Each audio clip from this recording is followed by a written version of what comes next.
Text पर blending tool apply करने के लिए बेसिकली हम लोग लेयर की प्रॉपर्टीज में यहाँ ब्लेंडिंग के ऑप्शंस अवेलेबल है, एड अ लेयर स्टाइल।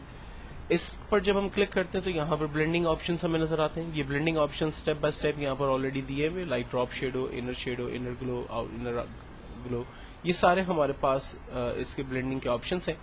अगर आप किसी भी एक को यूज करना चाहते हैं, लाइक मैं इसकी आउटलाइन को चेंज करना चाहता हूं, तो मैं स्टॉक पे क्लिक करता हूं। आप देखें ब्लेंडिंग ऑप्शंस हमारे सामने खुले और ब्लेंडिंग ऑप्शन के अंदर मैं स्टॉक की प्रॉपर्टी के अंदर बेसिकली काम कर रहा हूं। और अगर मैं चाह रहा हूं कि ब्लेंडिंग ऑप्शन पूरी तरह से एक साथ खुल जाए तो हम ब्लेंडिंग ऑप्शन पे जस्ट क्लिक करते हैं। आप देखें ये ब्लेंडिंग ऑप्शन की विंडो हमारे पास खुलती है और फिर हम इसमें से किसी भी कैटेगरी पर काम कर सकते हैं। ब्लेंडिंग ऑप्शन को यूज करने का एक और तरीका है कि लेयर पर आप राइट क्लिक करें और यहाँ पर ब्लेंडिंग ऑप्शन हमारे पास अवेलेबल है, हम जस्ट उस पर क्लिक करते हैं और काम कर सकते हैं।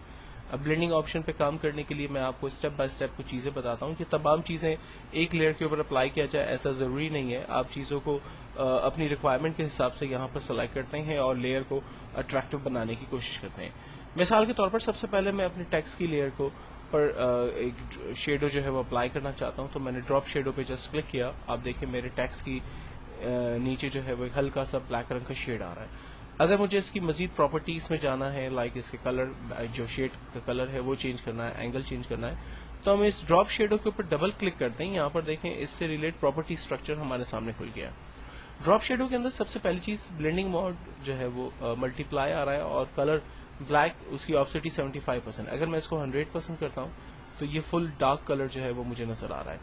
अगर मैं चाह रहा हूं कि ड्रॉप शेडो का कलर जो है वो रेड हो जाए तो यहाँ पर देखें मैंने इसका कलर रेड सेलेक्ट किया और जब ओके किया तो शेडो में रेड कलर मुझे नजर आ रहा है। शेडो का एंगल क्या होना चाहिए बेसिकली वो हम यहाँ पर जो है वो सेलेक्ट करते हैं। जिस एंगल में आप इसके डायमीटर को सेट करेंगे वो शेडो आपको एंगल वहीं पर ही नजर आएगा।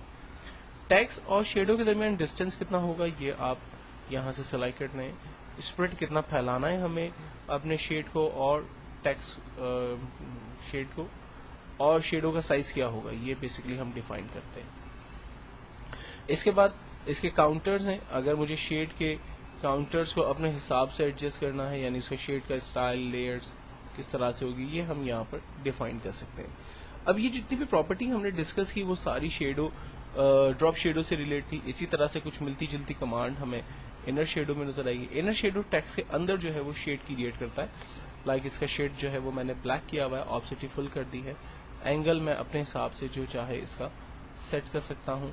बाकी सारी चीजें वैसी हैं। डिस्टेंस, अगर मुझे इनर शेडो की जरूरत नहीं है तो मैं इसको यहाँ से ऑफ कर देता हूँ। अगर मैं चाहता हूँ कि इसकी आउटलाइन बनी हुई आ जाए तो हम स्ट्रोक पे क्लिक करते हैं। आउटलाइन कलर को फॉर एग्जांपल मैं अपने हिसाब से ब्लैक चूज कर लेता हूँ। ये देखें आउटलाइन का कलर ब्लैक आ रहा है। अगर मैं आउटलाइन की साइज को बढ़ाना चाह रहा हूँ तो ये आउटलाइन की साइज को यहाँ से बढ़ा सकता हूँ। अगर मैं आउटलाइन के कलर को अपने हिसाब से एडजस्ट करना चाहूँ तो वो भी मैं यहाँ से कर सकता हूँ। आप देखें वो तमाम चीजें इसके ऊपर अप्लाई हो रही है। ड्रॉप शेडो अपनी जगह काम कर रहा है, आउटलाइन अपनी जगह काम कर रही है। पैटर्न, मुझे अपने टेक्स्ट के अंदर अगर कोई पैटर्न कलर फिल करने हैं तो यहाँ से मैं पैटर्न फिल कर सकता हूँ। पैटर्न में डिफरेंट वेराइटीज मेरे पास अवेलेबल है जो मैं अपने टेक्स्ट के ऊपर अप्लाई कर सकता हूँ। और अगर मुझे पैटर्न नहीं बल्कि उसमें कोई ग्रेडेड कलर चाहिए तो मैं ग्रेडेड कलर यहाँ से सेलेक्ट कर सकता हूँ। तो मेरे टेक्स्ट पे ग्रेडेड कलर मेरे पास अप्लाई हो रहे हैं। ग्रेडेड कलर की ऑब्जेक्टिव वगैरह को हम डिफाइन करते हैं, उसका स्केल हम डिफाइन करते हैं, उसकी प्रॉपर्टीज स्टाइल्स हम यहाँ से डिफाइन करते हैं और शेडो का एंगल हम यहाँ से क्रिएट करते हैं। अगर मैं चाह रहा हूँ कि उस पर कोई कलर अप्लाई हो जाए तो हम ओवरले कलर बेसिकली इसके ऊपर अप्लाई कर सकते हैं। अगर इसके ऊपर कोई स्टेंस वगैरह आ जाए तो वो स्टेंस हम अप्लाई कर सकते हैं।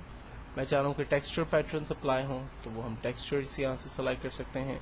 अगर मैं चाह रहा हूँ कि वो इम्बोज हो जाए तो हम इम्बोज की प्रॉपर्टी चूज करते हैं, लेकिन मैं इसके लिए इसके दोनों स्टेप्स यानी ड्रॉप शेडो और स्ट्रोक को खत्म कर रहा हूँ और टेक्सचर पे डबल क्लिक करके इसकी डेप्थ जो है वो बेसिकली बढ़ा रहा हूँ, सॉफ्टनेस इसकी बढ़ा रहा हूँ, साइज को थोड़ा सा चेंज किया है और फाइनली जब ओके करता हूँ तो अब आप देखें टेक्स्ट जो है वो एक इम्बोज हो चुके हैं हमारे।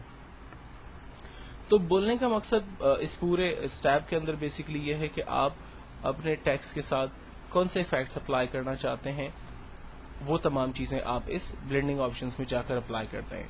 یہ ضروری نہیں ہے کہ آپ بلینڈنگ آپشن کی تمام پراپرٹی کو اپنے ٹیکسٹ کے اوپر استعمال کریں.